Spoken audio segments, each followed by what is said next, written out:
Assalamualaikum warahmatullahi wabarakatuh.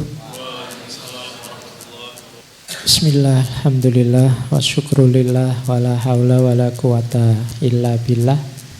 Saya menggarisbawahi saja dari perspektif saya sendiri, ngaji filsafat itu sebenarnya kelonggaran hati teman-teman, keterbukaan hati teman-teman untuk menemani saya belajar. Karena hakikatnya di setiap ngaji itu kan yang belajar saya. Teman-teman mendengarkan saya belajar. Dan itu bagi saya yang pertama harus terima kasih saya pada teman-teman semua. Jadi teman-teman masih siap hadir, bersedia hadir. Semakin banyak yang hadir, semakin semangat saya belajar.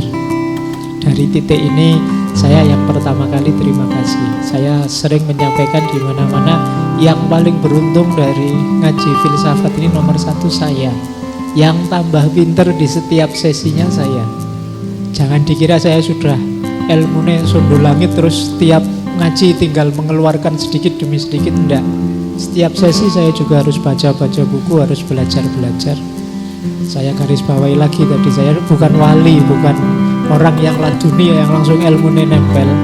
Ya tetap harus cari-cari bahan, cari materi. Dan itu jadi tambah semangat dengan semangatnya teman-teman semua. Jadi dari titik ini sebenarnya yang paling berjasa dari ngaji filsafat ini ya teman-teman semua.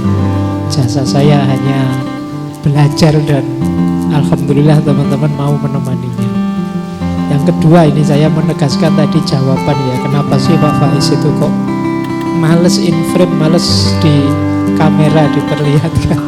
Mungkin pada saatnya saya tidak mampu lagi ngajar, mungkin pada saatnya saya sakit dan lain sebagainya. Silahkan siapa saja naik dengan kemampuannya masing-masing. Dan mungkin bikin slide sendiri, tampil silahkan. Karena kalau selalu ada gambar saya, nanti kalian kecantol saya. Ketika saya tidak ada terus nyari-nyari. Padahal banyak yang lain yang kemampuan kapasitasnya sama. Maka kalau sekedar slide tampil, kalian bisa bikin ribuan slide yang lebih bagus dari itu. Yang itu ketika tidak ada saya ya tetap bisa jalan terus. Itu wawasan jangka panjang saya. Meskipun belakangan saya agak nego karena kok tambah banyak yang minta, daripada kalian yang tambah kecewa, tambah ya wis tidak apa-apa, nanti kita ambil 1-2 sesi yang teman-teman bisa lihat wajah saya. Tapi visi saya yang paling utama sebenarnya itu. Semoga belajar ini tidak tergantung pada saya, bahkan mungkin tidak tergantung pada Mas Wahid, Mas Yasir, takmir mungkin nanti silih berganti. Saya juga mungkin tidak mungkin ada selalu, siap selalu. Nah itu bayangan saya itu. Maka yang membuat saya kenapa kok jarang tampil full dengan wajah dan tampilan ini, biar teman-teman lebih fokus ke ilmunya saja. Karena sekarang sudah sangat banyak idola, jangan sampai saya jadi idola yang lain. Idola itu ndak enaknya, bahasa Inggrisnya kan idol. Idol itu berhala. Saya khawatirnya seperti zaman Nabi, qad ja'al haq wa zahaqal batil, itu sambil mecahi berhala-berhala. Semoga saya tidak termasuk yang dipecahi oleh Rasulullah karena diberhalakan oleh banyak orang. Jadi bayangan saya begitu. Semoga teman-teman tidak salah paham ya, tidak menganggap saya Allah sok, Allah enggak. Itu saya punya pikiran sendiri. Toh tetap yang paling penting harus kita perhatikan adalah ilmunya, bukan sayanya. Yang kedua itu, yang ketiga yo cerita-cerita banyak, mungkin lain waktu bisa kita tambahi. Wong ini saya tidak harus panjang-panjang, cerita banyak. Ada banyak sesi ngaji itu yang unik-unik. Ada ngaji itu yang saya setengah ketiduran, tapi teman-teman mungkin tidak tahu ya. Teman-teman ketawanya panjang, jadi saya capek agak ngantuk terus. Ada momen seperti itu. Ada momen rekam, saya sudah khawatir sama sekali dengan tema hari itu. Apalagi kalau di-share, apalagi kalau banyak yang ngopi. Tema Kama Sutra.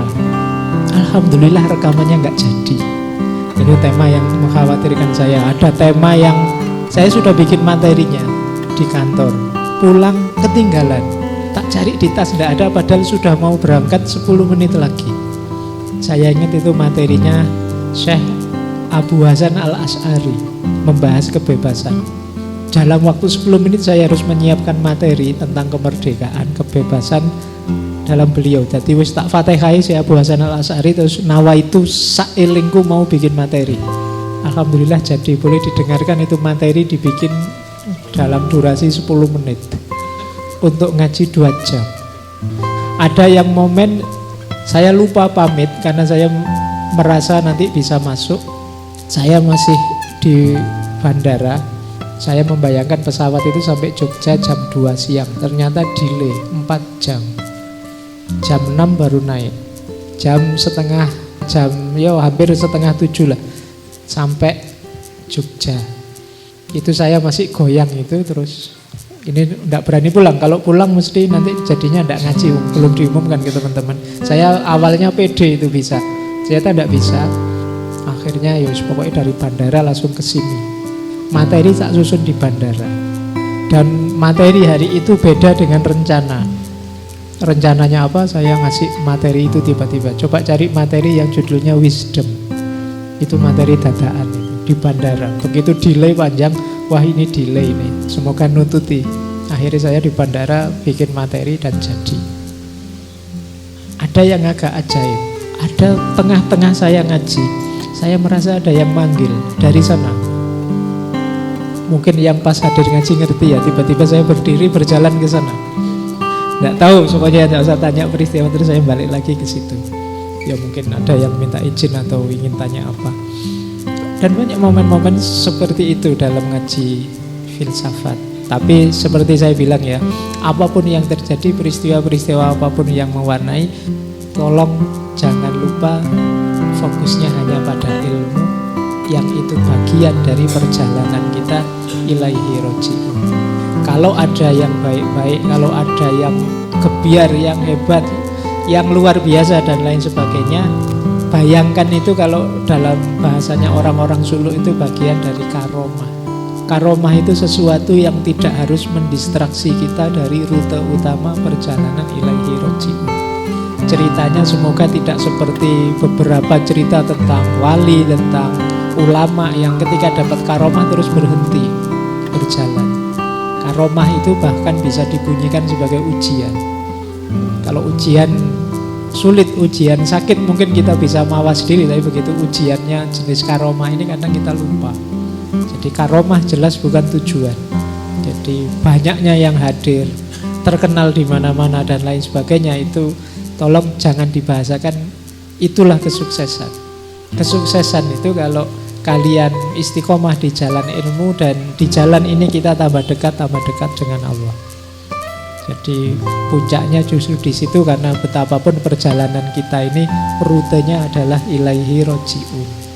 Kita ada di jalan yang benar kalau apapun yang kita lakukan terbukti membuat kita tambah dekat dengan Allah. Tujuan utama, tujuan akhir kita.